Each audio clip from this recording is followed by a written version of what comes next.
High বন্ধু, সবাই কেমন আছে? আমি রিলস বানাই ফেসবুকে, ইনস্টাগ্রামে। সারাদিনই মোটামুটি ফেসবুক, ইনস্টাগ্রামে আমি অন থাকি। আর নিজেকে সবসময় ব্যস্ত রাখি, শান্তি ভালোবাসি, রান্না করতে ভালোবাসি, আনাড়ি গল্প করতে ভালোবাসি, হা করে হাসতে ভালোবাসি, ভালোবাসি অনেক কিছু।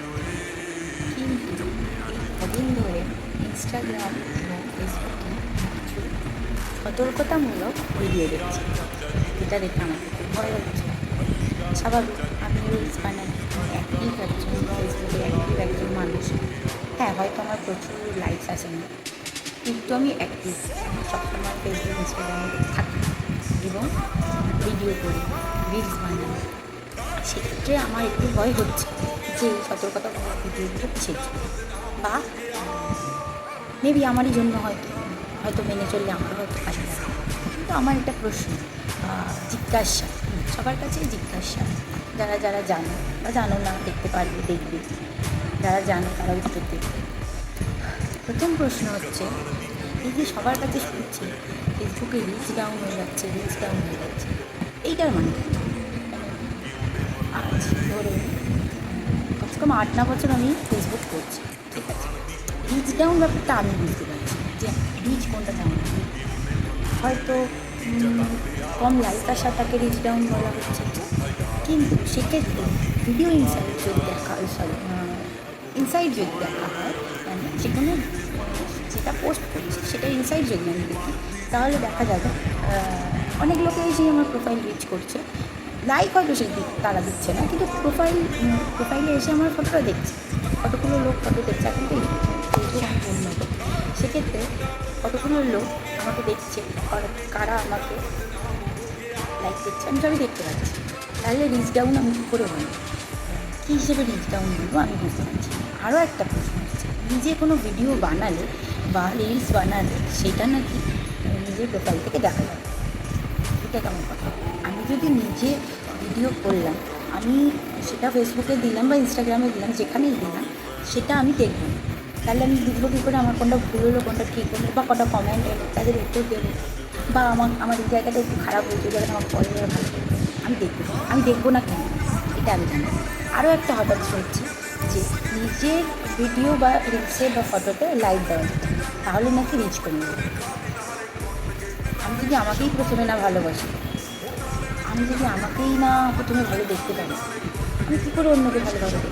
তাই যদি আমার রিচ কমে যায়, আমি কী করবো আমি জানি না। আমি তো সবসময় আমাকে ভীষণ ভালোবাসি, আর আমার ভিডিও, ফটো, হেন তেন এসব নিয়ে আমি খুব অবসেসড। মানে আমি খুব বায়াস নিজের, ঠিক আছে, নিজেকে ছাড়া ভালো কেন কিছু দেখতেই পারি।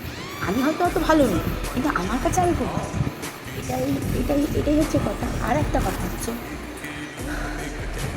এই যে এত গ্রুপস, এই যে মানুষ কারণে অকারণে এত লাইক করছে, কেন এত লাইক করছে আমি জানি না। মানে যারা গ্রুপ করছে, গ্রুপে আছে বা বিজনেস করছে ফেসবুক, হোয়াটসঅ্যাপে, তাদের লাইক করা, তারা লাইক করছে, ঠিক আছে। কোনো মডেল বা কিছু কেউ সে এসে লাইভ করছে, তার লাইভ আমরা দেখছি, ভালো লাগছে, তার কাছ থেকে শোনার মতো অনেক কথা আছে, ভালো লাগছে, ঠিক আছে, তার লাইভটা দেখছি। কিন্তু আমি একটা কেউ নই, আমি যদি রাত্রি 12টার সময় এসে লাইভ করি আর বলি, হাই ফ্রেন্ডস, সবাই কেমন আছেন, শুভ সন্ধ্যা, রাত্রি 12টার সময় শুভ সন্ধ্যা, তাই শুভ সন্ধ্যা, আমি এখন ফ্রি হলাম, এখন এলাম, এসে আমি ফেসবুকটাকে উদ্ধার করলাম, আমি ঠিক বুঝতে পারছি। হ্যাঁ, লাইভ করো না, হয়তো তোমার বাড়ির সামনে কিছু একটা নতুন কিছু হচ্ছে, মানে তুমি আশ্চর্যজনক কিছু দেখেছো, সবাইকে দেখাতে তো সেটা লাইভ করছো। তোমার কাছে এমন কিছু জিনিস এসছে যেটা সবার পক্ষে অ্যাফোর্ডেবল নয়, সেই জিনিসটা নিয়ে লাইভ করছো, ঠিক আছে। আচ্ছা, তুমি কোনো পুজোতে গেছো বা কোনো ভালো জায়গায় ঘুরতে গেছো যেখানে সব মানুষ যেতে পারবে, সেখানে গিয়ে তুমি ভিউ লাইভ করো, ঠিক আছে, সেখানে সবাই দেখবে। কিন্তু আমি একটা হাউসওয়াইফ, আমার সারাদিন কী কাজ আছে না আছে, কী করি না করি, প্রত্যেকটা মানুষ তার বাড়িতে কী কাজ হয় না হয় সবাই জানে। সেইটা আমি লাইভ করে শোনাবো লোককে, আমি আজকে এতগুলো মাথা থেকে ঘাম ফেললাম, পায়ে এতগুলো ঘাম আমার মানে মাথায় জমেছিল, এইটা জানাবো বলে আমি রাত্রি 12টার সময় লাইভে আসবো। আর লাইভ করার সময় হচ্ছে রাত্রি 12টা। যাই হোক, আমি হাউসওয়াইফ, আমারও অনেক কাজ থাকে, রাত্রি 12টার সময় শুয়ে শুয়ে মোবাইল হয়তো ঘাঁটি, কিন্তু লাইভ দেখি, কিন্তু লাইভ করবার মতো ক্ষমতা পাই না, কোনোটাই আমার মধ্যে। যাই হোক, তো যার যে নিজের প্রসপেক্ট আছে, আমি বলবার কেউ নেই, বা বা আমার কথা শুনবারও কেউ দরকার নেই। আমি আমার মতন করে বললাম, আমি আমার মতন করে ভাবি, আমি আমার মতন করে ফেসবুকটাকে বা সোশ্যাল মিডিয়াকে আমি থাকি।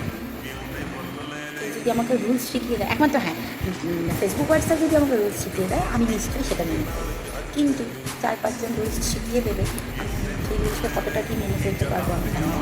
যাই হোক, আমিও এই ভিডিওটা আপলোড করবো, যদি ভালো লাগে লাইক দেবে, যদি না ভালো লাগে লাইক দেবে না, সেটা যার জন্য নিজের ব্যাপার। আমি কি সবার সব পোস্টে লাইক দিই না, কিন্তু আমি দেখি সবার পোস্ট, হ্যাঁ সেই রকম আমারটাও যদি ভালো লাগে লাইক দেবে, না দেবে। আমার গলা বক্তব্য আমি বললাম, যার ভালো লাগবে সে শুনবে, যার ভালো লাগছে না শুনবে না। আর সবাই খুব চুটিয়ে সোশ্যাল মিডিয়া করে, খুব ভালো জায়গা, খারাপ মন ভালো হয়ে যায়, ভালো ভালো জিনিস দেখা যায়, অনেক অনেক মানুষ চেনা যায়, অনেক অনেক মানুষের ভিতরের ব্যাপারটা জানা যায়, সবাই ভালো থাকে, এটাই কাজ করে। যাই করো, তাই করো না করো, তাকে সারা দিনের শেষে যেন ভালো আছে এটা ভালো। আমি তো ভালো আছি, কিন্তু সোশ্যাল মিডিয়াতে বা যতটা টাইম সোশ্যাল মিডিয়া স্পেন্ড করি, সেটা হয়তো করাও আমার মতো মানুষের বা একটা সংসারী মানুষের হয়তো সেটা করেও ভালো হয় না, কিন্তু আমি করি, আমি ভালো থাকি, কেন এটার দ্বারাই ভালো থাকি, সেজে গুজে ভালো থাকি। অ্যাকচুয়ালি নিজেকে সবসময় একটা কিছুর মধ্যে বিজি রাখলেই ভালো, সে সোশ্যাল মিডিয়া করা হোক, সাজা হোক, নাচা হোক, অকারণে ঝগড়া করা হোক, যাই হোক, মোটামুটি ভালো থাকা।